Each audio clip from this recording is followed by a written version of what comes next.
Hello জান, আসসালামু আলাইকুম। কেমন আছো? ভালো আছি। খাওয়া দাওয়া করছো? খাও।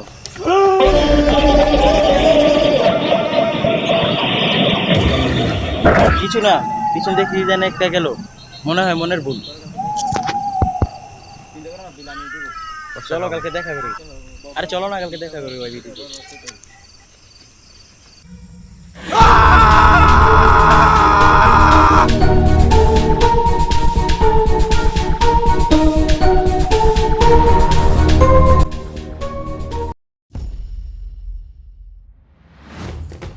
আরে লাগাও তো না, তুই তো কোসাইতে কোসাইতে গর্ত করে লইতেছস বল কর।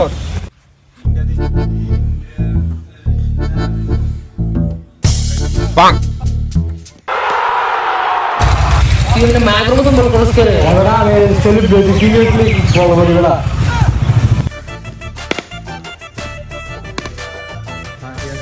এই লাগাটা বল বালা করে কর আর দুই বল আছে ছয় রান লাগে এরা আউট করতে পারলে খেলাঙ্গার হাতে এরপরে যে নামবো তে খাটেও হয় না মাঠেও পারে না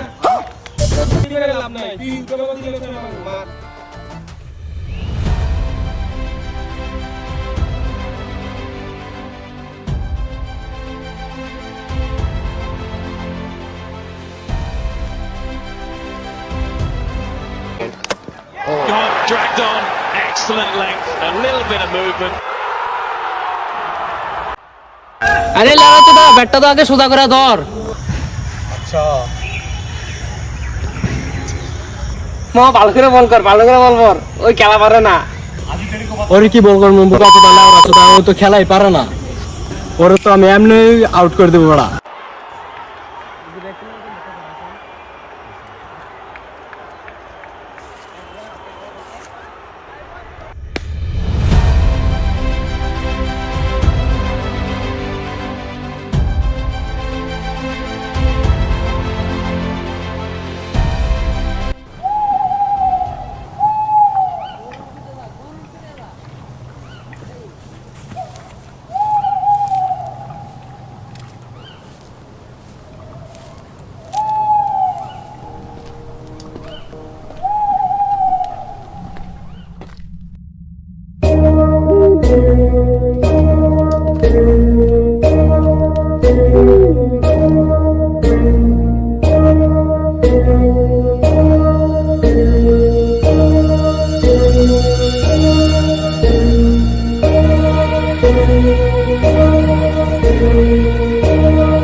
লাউ গুড ডন্ট মাকি ফোন অফ আরিয়ান হালা হালা তোর রেডিং পাইছি কোন হালা আরে ইংলিশ নাকি আমি তো আবার ইংলিশ পারি না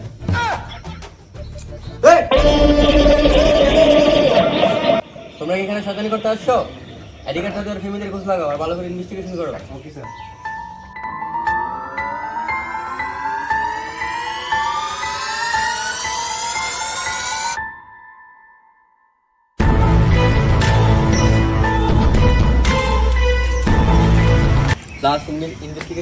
কিছু বুঝলা?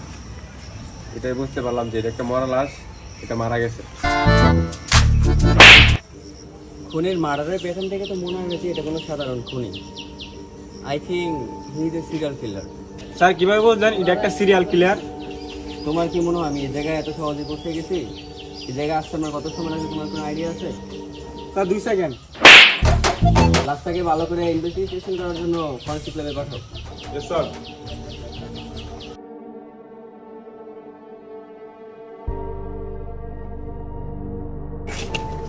হ্যালো ফরমান ফখরুল, হাউ আর ইউ? আলহামদুলিল্লাহ ভালো, আশা করি তোমরা ভালো আছো। কোনো ক্লু পাওয়া গেছে? আমি আমার জীবনে অনেক পোস্টমর্টম করেছি আর অনেক খুনি দেখেছি, বাট আমি আমার 21 বছর ক্যারিয়ারে এরকম মারাত্মকভাবে মারতে কাউকে দেখিনি। খুনি কিভাবে খুন করলো? খুন করার আগে লাশকে উপরের দিকে টাঙিয়ে এখানে গলার রক কেটে দেওয়া হয়েছে। তারপর তারপর গরম লোহা দিয়ে লাশকে অনেক ভয়ঙ্করভাবে পিটানো হয়েছে। এখানেই থেমে থাকেনি, লাশের জিভের মধ্যে হাইড্রোক্লোরিক অ্যাসিড ঢেলে দেওয়া হয়েছে। হাইড্রোক্লোরিক অ্যাসিড কেন? এই ক্লোরিক পিএইচ এর মান তার নিচে হলে মানুষের শরীর পুড়ে যেতে পারে। লাশের গায়ে ডালা হাইড্রোক্লোরিক অ্যাসিডের পিএইচ এর মান কত ছিল? 2.7। উনি এতটাই নিকৃষ্ট যে এই ছুরি দিয়ে লাশের সারা শরীর আঘাত করা হয়েছে। তারপর এখানে থেমে থাকেনি, লাশের পুরুষত্ব খুঁজে পাওয়া যায়নি। লাশের বুঝো তো এতটা ছোট যে আপনি খুঁজে পাননি? কেসে সিরিয়াস হো, এটা কোনো সাধারণ কেস নয়। This is a serial killing case. Sir, ফরমান ফখরুল, আপনার কি মনে হয় এত মারাত্মকভাবে মারা কোনো সাধারণ মানুষের পক্ষে সম্ভব? এত মারাত্মকভাবে মারার দুইটা কারণ হতে পারে। এক নাম্বার কারণ, খুনের লাশের সাথে কোনো শত্রুতা ছিল, আর 2 নাম্বার কারণ, খুনি একটা psycho. I think he is a psycho killer. Tension sir tension করেন না, খুনিকে আমরা খুব শীঘ্রই ধরে ফেলবো। ভাই, আমি তোরা ডাক দিছি। Yes sir. ভাই, তুই কি কান ফাটা ফেলবি নাকি? Sorry sir. ক্রাইম সিন থেকে পাওয়া আইডি কার্ড থেকে লাশের বাড়ির সন্ধান পাওয়া গেছে? জি স্যার। চলো লাশের বাড়িতে যাওয়া যাক। আন্দাজ পোস্টমর্টম রিপোর্ট। থ্যাংক ইউ ফরমান ফখরুল। আর কোনো ক্লু পাওয়া গেলে আমাদেরকে জানাই। ওকে।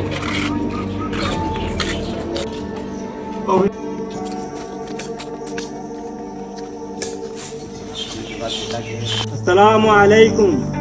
ওয়ালাইকুম আসসালাম। কেডা আপনারা? আপনি নোংরা পরিবেশে মাছ ছাড়া কাজ করছেন কেন? আমি কৃষি কাজ করে মাছ ধরতাম গিলিগা। আপনি কি শুনতে সমস্যা? তাহলে জিজ্ঞাসাবাদটা তুমি করো, আমরা একটু সাইডে যাই। ঠিক আপনার ছেলে? এটা আমার ছেলে। কেন, আমার ছেলে কি করছে? আপনার ছেলে কোথায়? আমার ছেলে তো আজকে বাসায় 2-3 দিন হয়েছে। আপনি কি থানা কোনো অভিযোগ জানান নাই? আমি তো মনে করছি যে আমার পোলায় বন্ধু বান্ধব কোনো ঘুরতে ঘুরতে গেছে, লেগানো থানা আমি দেখেছি না, কোনো কমপ্লেন করছি না। আপনার ছেলেকে কেউ থ্রেট দিছে? আমার পোলার তো কোনো শত্রু নাই, কিন্তু থ্রেড দিছে নাকি হুমকি দিছিল। আচ্ছা কাকা, কে থ্রেট দিছে?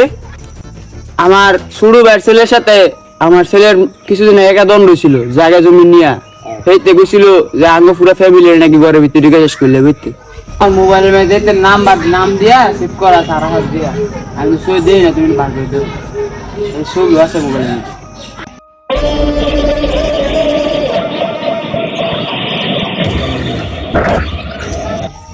দেখেন তো এই নাকি? হ্যাঁ, এটা আমার ভাইয়ের ছেলে। এটা কি ওয়ান নাম্বার গ্রামে লাস্টে 25? হ্যাঁ, এটা হেড নাম্বার। স্যার, আপনি কি রাত 3টার দিকে আমার বাড়ির আশেপাশে গেছিলেন? না তো, কেন? না মানে কালকে রাত 3টার দিকে আমার পাশে ঠিক হয়েছে। ও, তোমার কি আমার চোর মনে হয়? স্যার কিছুটা। নিজের ঘর সামলাতে পারো না, হ্যাঁ আবার দেশ সামলাইবো। তুমি কিন্তু বেশি বেদা হয়ে গেছো, তোমার আমার চোর মনে হয়। মুরব্বীতে জানা গেল যে ওই পোলা চালাতো ভাই নাকি ওকে থ্রেট দিছিল, আর ওর নাম্বার আর ছবি না। ওর নাম্বারটা ট্র্যাক করো, নাম্বারটা চালু আছে কিনা দেখো। জি স্যার। স্যার নাম্বারটা তো চালু আছে, ও লোকেশন দিয়ে দিছে। লোকেশন তো ওইদিকে দেখাচ্ছে, চলো। জি স্যার। ওরে এখনো ধরছি। মুরব্বীর কথা শুনে তো বোঝা গেল যে ওই খুনিটা। আমার তো এটাই মনে হচ্ছে, হয় খুনি হলে তো ভালোই কেসটা সলভ হয়ে যাবে। লোকেশনটা এদিকে দেয়া যায়, দেখা যাচ্ছে। চলো এদিকে যাওয়া যাক।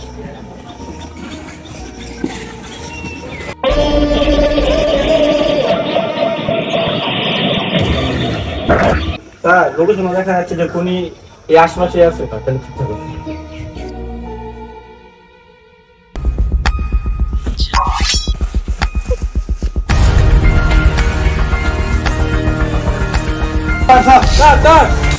আরে ঘুরে ধরো।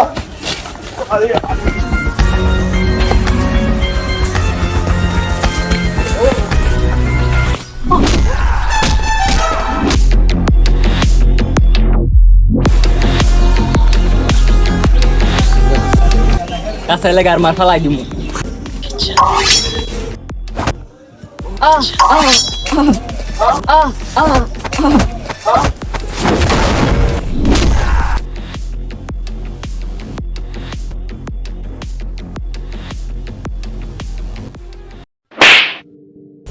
তুমি সম্পত্তির লোভে তোমার চাচাতো ভাইকে কিভাবে খুন করলো? খুন? কিসের খুন? আমি তো কোনো খুন করি নাই। সুজা আনন্দ কখনো ঝুঁকবে না, ভিতরার জন্য আনন্দ টাকা করতে পারে। যেভাবে হোক আমার মুখে কথা বের করো।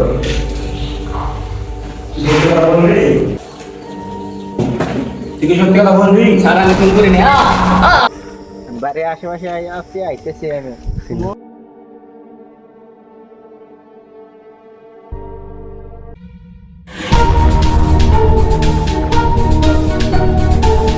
হ্যালো, আমি ইন্সপেক্টর কাসিম বলছি। হ্যালো স্যার, এনটা লাশ করে লইছি। হোয়াট?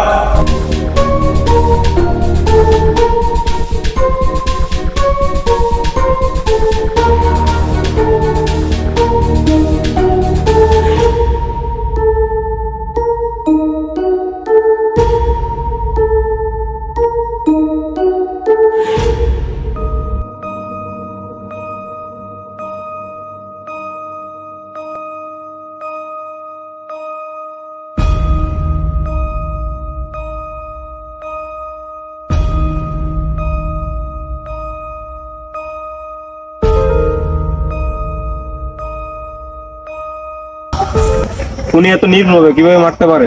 এবারও খুনি কোনো প্রুফ রেখে যায়নি। Every murder not is perfect. উনি অবশ্যই কোনো না কোনো প্রুফ রেখে গেছে, হয়তো সেটা আমাদের চোখে করতেছেন। আগে যেখানে মার্ডার হয়েছিল সেখানে আবার নতুন করে তল্লাশি করো।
এরপর এক মার্ডার হয়ে গেছে, আরেকটা মার্ডার করার আগে তুমি জানা দরকার।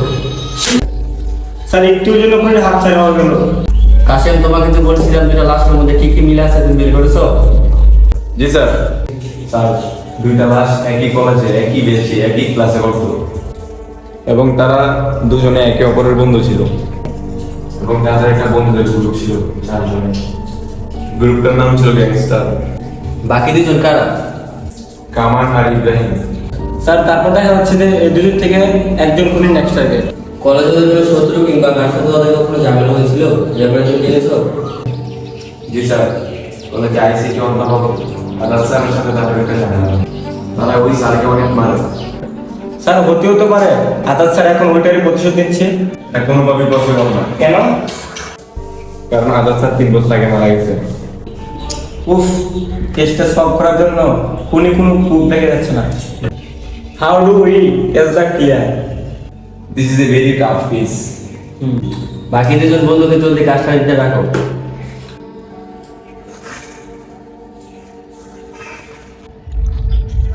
হ্যালো, আসসালামু আলাইকুম।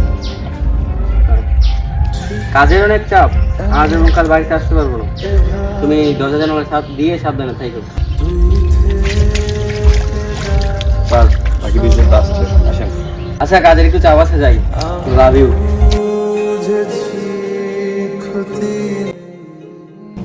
আপনাদের কার নাম কি? ইব্রাহিম কামাল। কিন্তু সাথে বন্ধুগুলো তো মার্ডার করেছে, আপনারা জানেননি? জি, অত্যন্ত দুঃখের সাথে জানানো যাচ্ছে যে আপনারা 2 বন্ধুর পর আপনাদের 2 জন থেকে দেখুন একজন করে নেক্সট টার্গেট। কি বলেন স্যার? ভয় পাওয়ার কিছু নেই, আপনাদের সাথে আমরা আছি। এটা হলো আমাদের নাম্বার, যখনই সন্দেহ হবে চিন্তা করে আমাদের সাথে ফোন করবেন, আর আপনাদের নাম্বারটা এন্টার করে দেবেন। ওকে, আর আপনারা সাবধানে থাকবেন।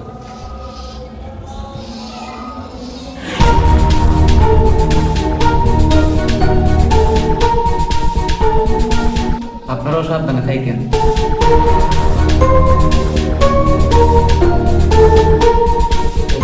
যেগুলো আর কোনটাকে ধরতে হবে, কোনটা বুদ্ধি বা একটা দরকার আমাদের।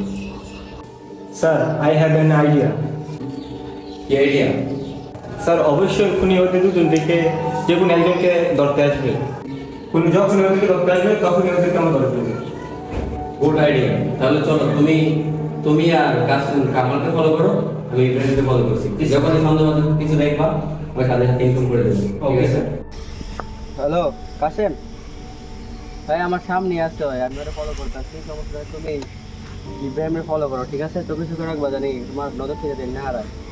ওকে, ঠিক আছে। আবার হ্যাঁ স্যার, ইব্রাহিম আমার সামনে আছে, কোনো কিছু করলে আমি আপনার জানাইতেছি। স্যার, ইব্রাহিম আমার চোখ ফাঁকি দিয়ে কই জানি চলে গেছে, ওরা তো দেখতেছি না। হোয়াট? কি বলো তুমি? তুমি কি করো? একটা মানুষকে নজরে রাখতে পারো না? জলদি খুঁজে দেখো হয় কোথায় আছে। জলদি আমার জানা, আমার খুঁজা জলদি।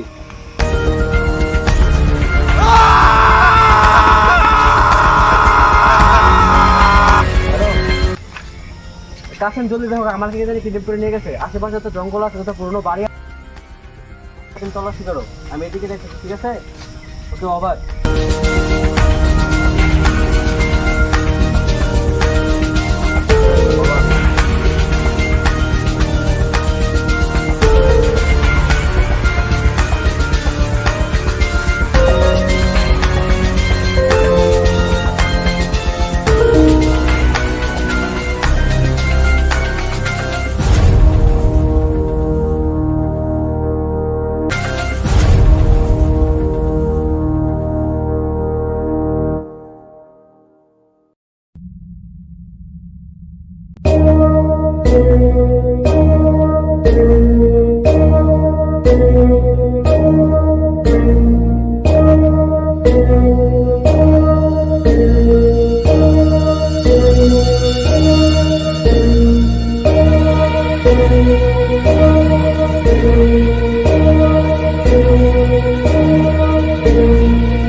আমার চিনা চিনা লাগে, হ্যাঁ?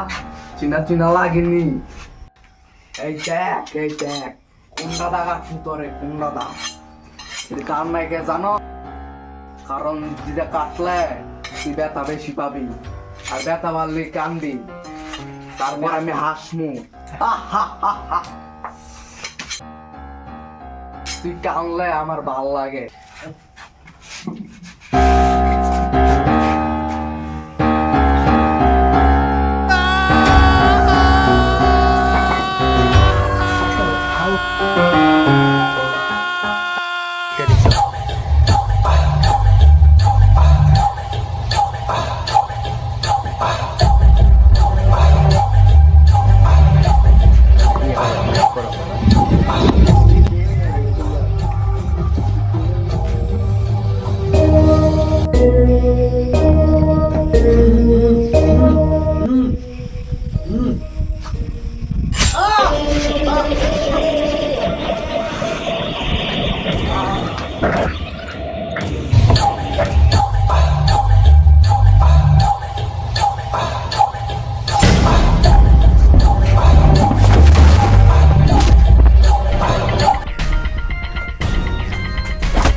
বন্ধুদেরকে এত নির্মমভাবে হত্যা করলে কেন?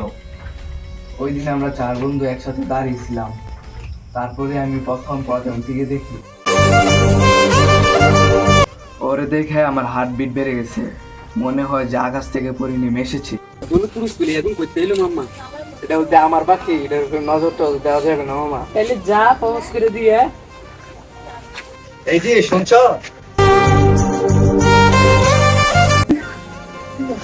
বলবো তো অনেক কিছুই। কি বলেন? আমি আমার জীবনে 3টা জিনিস দেখি নাই। 1 ড্রাগন, 2 ডাইনোসর, 3 আপনার থেকে সুন্দরী। রাত তো ভালোই করতে পারেন। দেখুন, আপনাকে নিয়ে বলতে গেলে সারাদিনও শেষ হবে না, তাই আমি সংক্ষেপে বলতে চাই আমি তোমাকে ভালোবাসি। তো খালি হাতে কি ব্যবস্থা দেখেছেন? এই নেন, আপনারে আমার মনে ধরছে। এইভাবে তো সবাই বলে, আপনি একটু আনকমন ভাবে বলেন। তুমি কি জানো চুম্বকের চাইতে আকর্ষণ শক্তি এই পৃথিবীতে আরেকটা জিনিস আছে। এটা কি? তোমার হৃদয় আর তোমার এক জোড়া চোখ। আচ্ছা, আমি মনে দেখি তোমার আমাকে মনে ধরে কিনা। আমার নাম প্রজাপতি, তোমার নাম কি? আমার নাম ইব্রাহিম। আমার নিচ থেকে কয়ে গেছে, কাম হয়ে গেছে। ওই দিন থেকে প্রজাপতির সাথে আমার রিলেশন শুরু হয়। আমরা প্রায় প্রতিদিনই দেখা করতাম। আমরা একে অপরকে না দেখে একদিন থাকতে পারতাম না।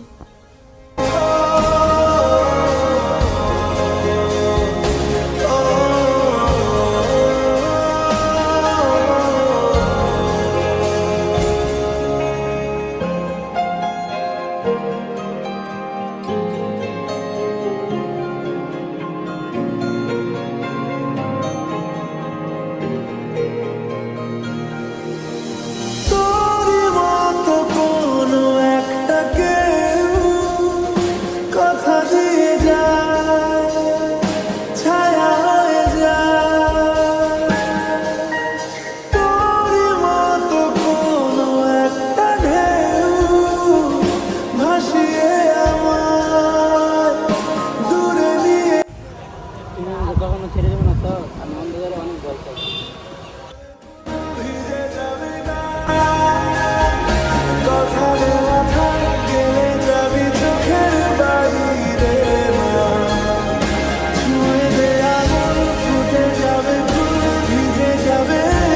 প্রজাপতি অন্ধকারে অনেক ভয় পেত। প্রজাপতি স্কটোফোবিয়ার রোগ ছিল। ওইদিকে আমাদের এত সুন্দর রিলেশন দেখে আমার বন্ধুরা সহ্য করতে পারতো না। সারাদিন পৃথিবী দেখে ধর ভালো লাগতেছে না। তানভীরের ইসমাইলে কল দেই। কাহিনী দেখে কিন্তু ভালো লাগতেছে না। তোরা কিছু একটা কর, নাই তো আমরা কিন্তু কিছু একটা করে এলাম। দাঁড়া দাঁড়া, কিছু করিস না, আমি তোর প্ল্যান দিতেছি। দেখ তোর ঘরের তোর পিছে একটা ঘর আছে না? হ্যাঁ আছে। এর মায়ের আরে বুঝাই ঘরের ভিতরে নেই। মায়ের অন্ধকারে ভয় পায়, তারপর একটা ভয় পাইবো, একটা শিখাইবো, তারা আর দেখা করবো না তোর রেগুলার।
প্রজাপতি আমি আছি, তুমি ভয় পাও না, আমি আছি।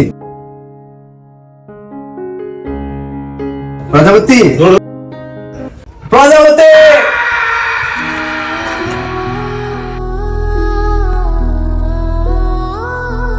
প্রজাপতিকে ছাড়া আমার একদিনও শান্তি লাগতেছিল না। প্রজাপতির মৃত্যুর এত বছর পর তোমার রাগ কমলো না? আমি জীবনও ভাবি নাই প্রজাপতিকে ছাড়া আমি জীবন কাটাবো। আপনি নিজেও জানেন না আমি প্রজাপতিকে ছাড়া কতটা কষ্টে ছিলাম, কতটা কান্না করছি, কতটা মনটা ছটফট করছে। ওদের খুশি দেখা আমার রাগ আরো বেড়ে গেছে। তুমি এত অপরাধ করার পরে কোর্ট নিশ্চয়ই তোমাকে ফাঁসি দিবে। আমার মরণ তো 7 বছর আগেই হয়ে গেছে, যেদিন আমি প্রজাপতিকে হারাইছিলাম।